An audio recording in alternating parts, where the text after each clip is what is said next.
ভারতীয় সেনা সম্পর্কে বেফাঁস মন্তব্য তৃণমূল নেতার। এই মুহূর্তে নজর রাখছি বাংলার দিকে, কারণ দুদিন আগে আমরা দেখেছিলাম যে ভারতীয় সেনাবাহিনী তৃণমূলের বিক্ষোভ মঞ্চ ভেঙে দেওয়ার একটা অভিযোগ করেছিল তৃণমূল, এবং সেই সময়টাতে মঞ্চে দাঁড়িয়ে বাংলার মুখ্যমন্ত্রী অর্থাৎ তৃণমূল সুপ্রিমো মমতা বন্দ্যোপাধ্যায় কিন্তু এই ক্ষেত্রে বিজেপিকেই দায়ী করেছেন।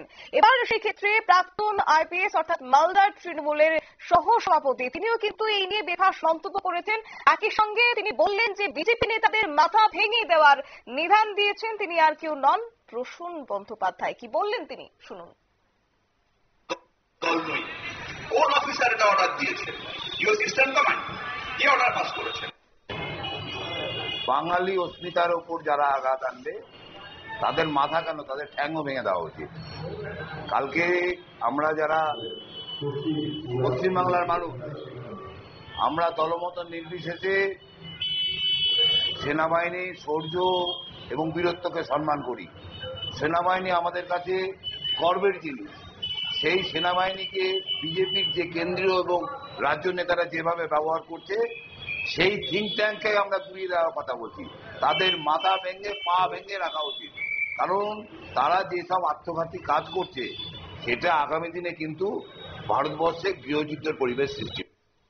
আপনারা শুনলেন অবশ্য তৃণমূলের মঞ্চ খোলাকে কেন্দ্র করে সেনা তৃণমূল সংঘাত, তাকে ঘিরেই উত্তাল হয়ে পড়েছে এই মুহূর্তে রাজ্য রাজনীতি, এবং সেই জায়গায় দাঁড়িয়ে প্রাক্তন আইপিএস অর্থাৎ মালদা তৃণমূলের সহ সভাপতিও তিনিও সেনাবাহিনীকে বিস্ফোরক মন্তব্য করেছেন। যেসব সেনাবাহিনী আধিকারিকদের নির্দেশে এই ঘটনা ঘটেছে তারা কোর্ট মার্শালের জন্য প্রস্তুত থাকুন বলেও হুঁশিয়ারি দিয়েছেন। জানবো বিস্তারিত, আমাদের সঙ্গে যুক্ত হয়ে গেছে প্রতিনিধি টুপাই হোর। টুপাই, কি বলবেন? দেখো, যেটা গতকাল সন্ধ্যার সময় এই প্রতিবাদ সভাটা মালদায় যেটা অনুষ্ঠিত হয়েছে, সেখানে প্রাক্তন পুলিশ আধিকারিক প্রসূন বন্দ্যোপাধ্যায়, বর্তমানে তৃণমূল নেতা, তিনি সেখানে বক্তব্য রাখেন। অন্যান্য যারা রয়েছেন জেলা সভাধিপতি তারাও বক্তব্য রাখেন।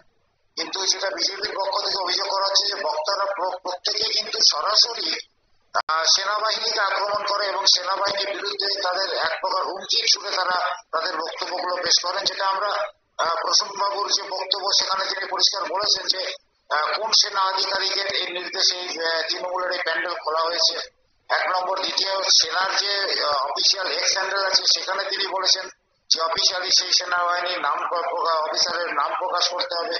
এছাড়াও তিনি সব থেকে যে বড় কথাটা বলেছেন, যেটা সাধারণ এবং যারা সেনাবাহিনী বা ভারতের নিরাপত্তা সংক্রান্ত ব্যাপারে বিশেষজ্ঞ রয়েছেন তাদের সাথে আমরা কথা বলে যেটা জানতে পারছি যে কোনো সিভিলিয়ান সাধারণ নাগরিক সেনার বিশেষ কিছু অভ্যন্তরীণ ব্যাপারে কখনোই নাক গলাতে পারে না, এবং তাদের সম্পর্কে কটূক্তি করা, তাদেরকে কোর্ট মার্শালের হুমকি দেওয়া, এগুলো একজন সাধারণ নাগরিক। তবে এই নিয়ে বঙ্গবিজেপির পক্ষ থেকে কি পাল্টা কোনো বার্তা পাওয়া গেছে?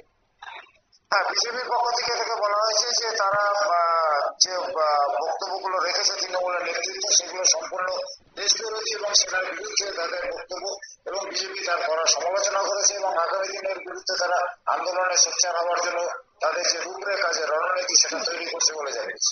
ধন্যবাদ। অর্থাৎ সেনাকর্মী আধিকারিকদের কোর্ট মার্শালের হুঙ্কার, এবং কার্যত তৃণমূল নেতৃত্বের অন্যদিকে পাল্টা জবাব দিতেও ছাড়েনি এবার বঙ্গ বিজেপি। নিয়ে নিচ্ছে ছোট্ট একটি বিজ্ঞাপন বিরতির, সঙ্গে থাকুন।